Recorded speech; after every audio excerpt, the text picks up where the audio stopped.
Assalamualaikum warahmatullahi wabarakatuh. Alhamdulillahirrabbilalamin. Wabihi nasta'in ala umurid dunya waddin. Assalatu wassalamu ala asrafil anbiya'i wal mursalin wa ala alihi wa sahbihi ajmain, amma ba'du.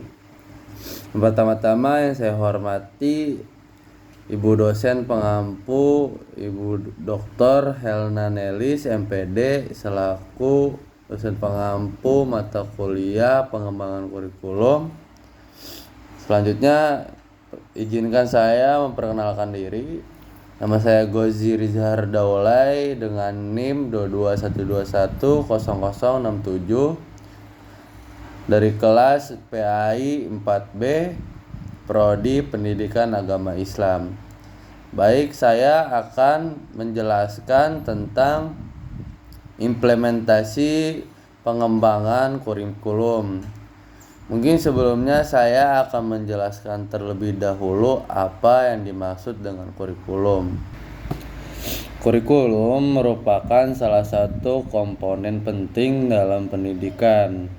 Kurikulum diartikan sebagai suatu program yang disediakan untuk siswa, sebagaimana yang dijelaskan oleh Omar Malik dalam buku Manajemen Pengembangan Kurikulum. Kurikulum merupakan suatu program yang disediakan untuk siswa, program pendidikan dalam bentuk kegiatan belajar. Tujuannya untuk meningkatkan perkembangan dan pertumbuhan siswa yang disesuaikan dengan tujuan pendidikan. Pengembangan kurikulum merupakan suatu proses yang menyeluruh sebagai bentuk kebijakan nasional dalam pendidikan yang disesuaikan dengan visi, misi, dan strategi yang dimiliki dari pendidikan nasional tersebut. Proses pengembangan kurikulum mulai dari perencanaan, pelaksanaan, monitoring, dan juga evaluasi. Dalam perencanaan kurikulum dimulai dengan merumuskan ide yang akan dikembangkan menjadi program. Ide dalam perencanaan kurikulum berasal dari yang pertama, visi yang dicadangkan, yang kedua, kebutuhan stakeholders, dan kebutuhan untuk studi jenjang berikutnya. Yang ketiga, ada hasil evaluasi kurikulum yang telah digunakan dan tuntutan perkembangan ipteks dan zaman. Yang keempat, pandangan berbagai pakar keilmuan. Dan yang kelima, perkembangan era globalisasi, di mana seseorang dituntut untuk memiliki etos belajar sepanjang hayat atau sepanjang masa, memperhatikan bidang sosial, ekonomi, politik, budaya, dan teknologi. Apa itu implementasi pengembangan kurikulum? Implementasi pengembangan kurikulum adalah penerapan metode untuk mengembangkan cara siswa belajar aktif dalam kurikulum. Nah, implementasi kurikulum juga mencakup tema atau tujuan pengembangan dan juga implementasi kurikulum.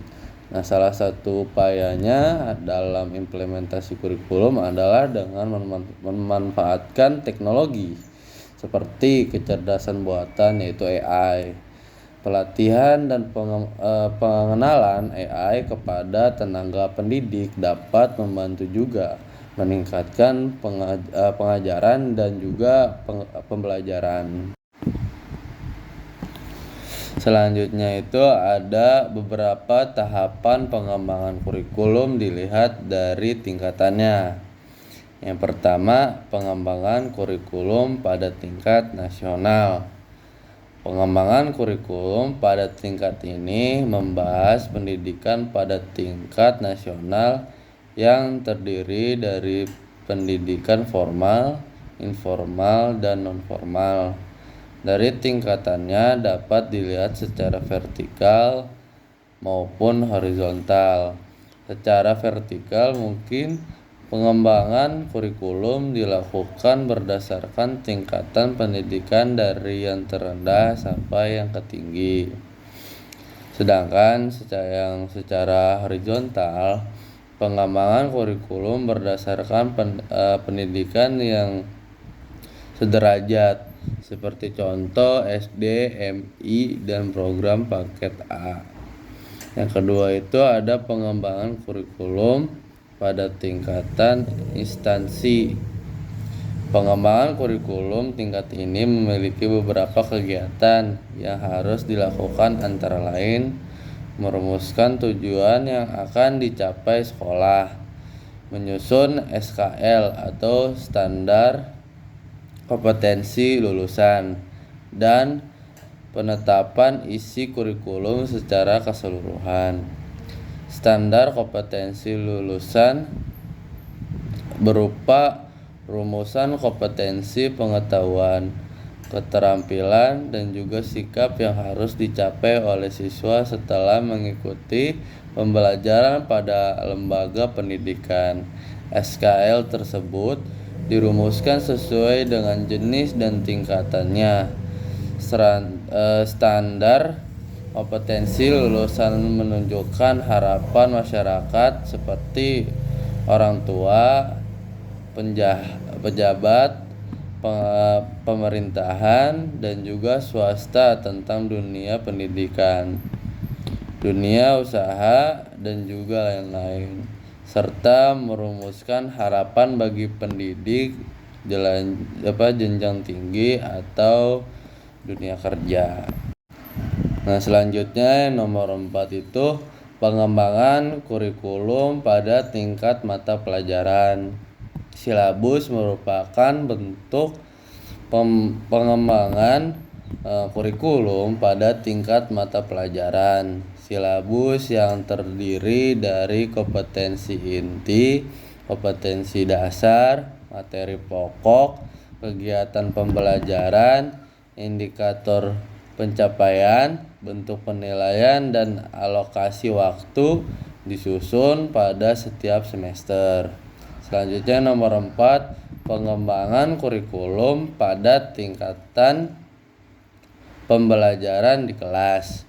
Pada tingkat pembelajaran di kelas, pengembangan kurikulum dilakukan dalam bentuk susunan RPP, rencana pelaksanaan pendidikan, yang dirancang oleh masing-masing guru.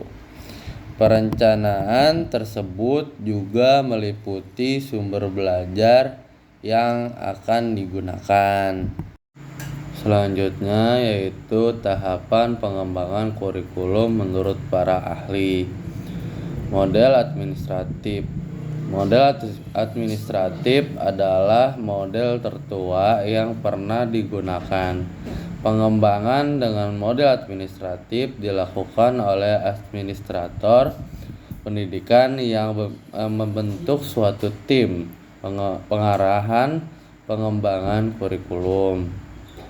Yang kedua, menurut Eric Levy pada tahun 1977, itu proses pengembangan kurikulum dilakukan melalui beberapa tahapan, sebagaimana yang dikutip dalam buku Dasar-Dasar Pengembangan Kurikulum karya Burhan Nurgianto, terdiri dari penentuan tujuan umum, perencanaan, uji coba, dan revisi uji lapangan, terus pelaksanaan kurikulum dan pengawasan mutu kurikulum.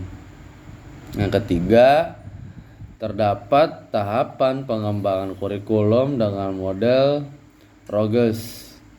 Tahap pertama yang dilakukan yaitu memilih target yang akan ikut serta dalam kelompok intensif dari sistem pendidikan. Selanjutnya, guru berprinsip atau berpartisipasi dalam pengalaman guru, Pengalaman yang ada dikembangkan pada masing-masing kelas. Dibutuhkan pula prinsip orang tua dalam kegiatan kelompok.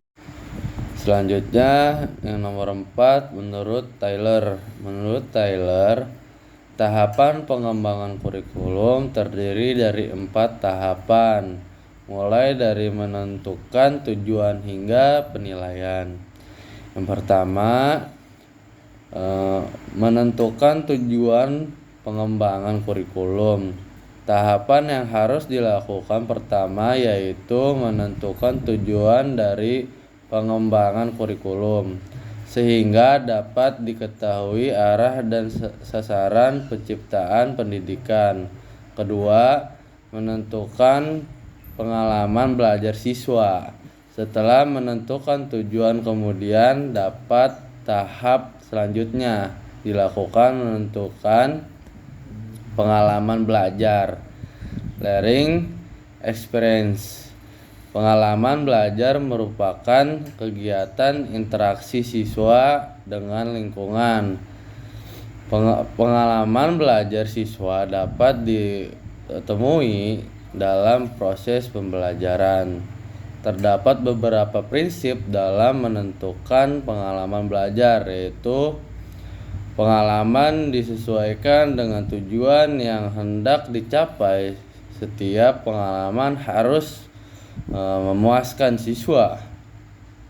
Siswa terlibat dalam perencanaan pengalaman belajar, dan dalam pengalaman belajar siswa memiliki tujuan yang berbeda-beda.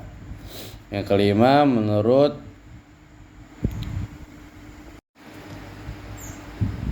selanjutnya yaitu faktor yang mempengaruhi pengembangan kurikulum. Itu ada 3. Yang pertama, perguruan tinggi. Kurikulum minimal mendapatkan 2 pengaruh dari perguruan tinggi, yaitu dari segi pengembangan ilmu pengetahuan dan teknologi yang dikembangkan perguruan tinggi, dan dari segi pengembangan ilmu pendidikan dan keguruan serta penyiapan pendidik yang ada di perguruan tinggi. Pengetahuan dan teknologi memberikan sumbangan terhadap isi kurikulum dan proses pembelajaran. Pengetahuan bagi isi kurikulum serta proses pembelajaran pengetahuan yang berkembang di perguruan tinggi juga mempengaruhi isi materi ajar yang ada di kurikulum. Perkembangan teknologi juga mendukung pengembangan kurikulum pada komponen alat dan media pendidikan. Selanjutnya yaitu nomor 2, masyarakat. Sekolah merupakan bagian dari masyarakat dan mempersiapkan anak untuk kehidupan di masyarakat. Sebagai bagian dari masyarakat, sehingga pendidikan di sekolah dipengaruhi oleh lingkungan sekitar. Isi kurikulum yang ada siogianya dapat menjawab tuntutan dan kebutuhan yang ada di masyarakat. Yang ketiga, dalam lingkungan masyarakat terdapat sistem, yaitu nilai baik dari moral, agama, sosial, budaya, dan nilai politis. Seperti yang dijelaskan di atas, sekolah sebagai bagian dari masyarakat dan salah satu lembaga masyarakat memiliki tanggung jawab untuk memelihara sistem nilai yang telah ada. Sistem nilai yang akan dipelihara terintegrasikan dalam kurikulum. Baiklah, cukup sekian dari saya. Apabila ada kekurangan mohon dimaafkan, dan juga apabila teman-teman masih kurang mengerti dan juga ingin bertanya, Bisa untuk ditanyakan nanti di dalam kolom komentar ketika video ini sudah diupload. Mungkin maaf untuk sekali lagi, lebih kurangnya mohon maaf. Wallahu muwaffiq ila aqwamit thoriq. Wassalamualaikum warahmatullahi wabarakatuh.